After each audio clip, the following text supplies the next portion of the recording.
ফরিদপুরে কুমার নদীর উৎসমুখ Madankhali switch gate এলাকায় পানির প্রবাহ দেখতে প্রতিনিয়ত ভিড় জমান হাজারো মানুষ।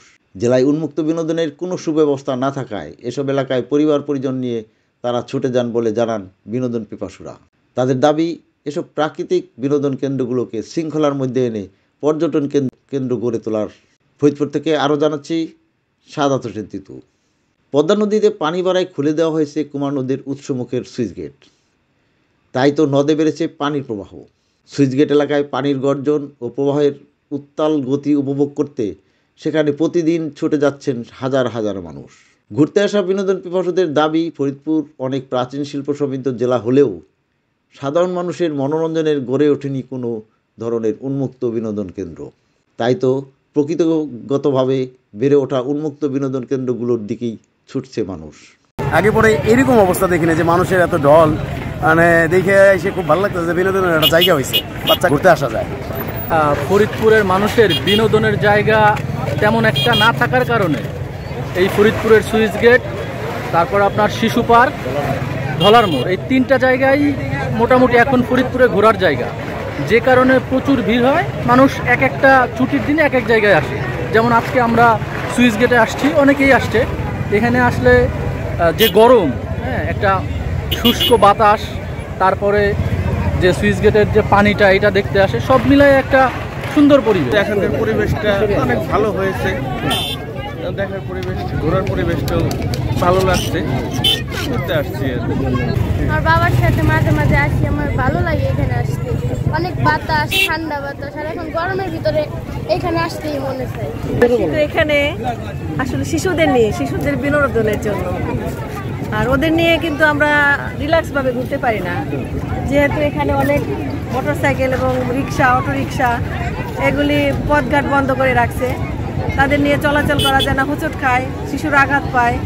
এই জন্য এগুলি যদি পরিষ্কার পরিচ্ছন্নভাবে রাখা হয়, সবাই এখানে আসবে, খুশি মনে বিনোদন করবে, শিশুদের নিয়ে তাদের মন ভালো থাকবে। আমার মতে এখানে আপনার অনেক ফ্যামিলি এখানে আসে।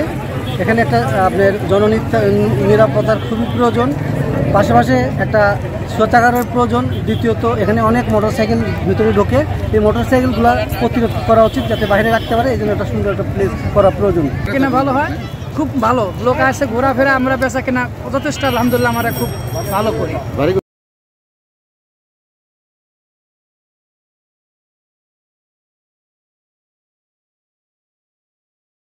শুক্রবারে কেন রেডি? কারণ শুক্রবারে অনেক লোকজন আসে, এই কারণে শুক্রবারে দেখে আসে। বেচা কেনা কেমন? বেচা কেনা ভালো হয়। পরিবার পরিজন নিয়ে সেখানকার নানা উপাদান থেকে আনন্দ নেবার চেষ্টা করছেন। তবে এসব বিনোদন কেন্দ্রের বিশৃঙ্খল পরিবেশ বিপাকে ফেলে দর্শনার্থীদের। তাই উন্মুক্ত বিনোদন কেন্দ্রগুলোতে শৃঙ্খলা ফিরিয়ে পর্যটন কেন্দ্র হিসাবে গড়ে তোলার দাবি তাদের। এতে একদিকে যেমন বড়দের মানসিক প্রশান্তি মিলবে, আর শিশুদের মেধা বিকাশের সহায়তা হবে। এসব বিনোদন কেন্দ্রগুলোকে ঘিরে কর্মসংস্থান সৃষ্টি হয়েছে অনেকেরই। যদিও এসব বিনোদন কেন্দ্রগুলোকে নিয়ে পর্যটন কেন্দ্র হিসাবে গড়ে তোলার বিষয়ে ইতিবাচক কথা শুনিয়েছেন ফরিদপুরের জেলা প্রশাসক মোহাম্মদ কামরুল আহসান তালুকদার।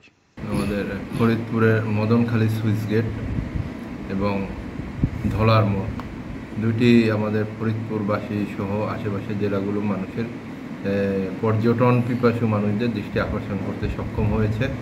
আমরা চেষ্টা করছি এই দুইটা জায়গাকে আরও একটু উন্নত সুযোগ সুবিধার মাধ্যমে, যাতে পর্যটক এবং যাতে আমাদের ফরিদপুরের মানুষজনও যাতে একটি ভালো পর্যটন সুবিধা পায়, সেই সকল ব্যবস্থায় আমরা অন্তর্ভুক্ত করতে আমরা একটা কমিটি করেছি ইতিমধ্যে, এবং সেই কমিটি একাধিকবার এই এলাকা দুটি সরেজমিনে পরিদর্শন করেছে এবং একটা রিপোর্টও তারা রেডি করেছে।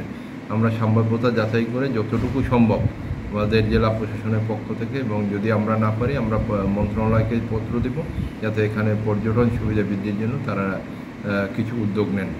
সাধারণ মানুষের চিত্ত বিনোদনের কথা চিন্তা করে দ্রুততম সময়ের মধ্যে পদ্মা নদীর ধলার মোড় ও মদনখালী সুইচ গেট এলাকাকে পর্যটন কেন্দ্র হিসাবে গড়ে তোলা হবে, এমনটি প্রত্যাশা বিনোদন পিপাসুদের।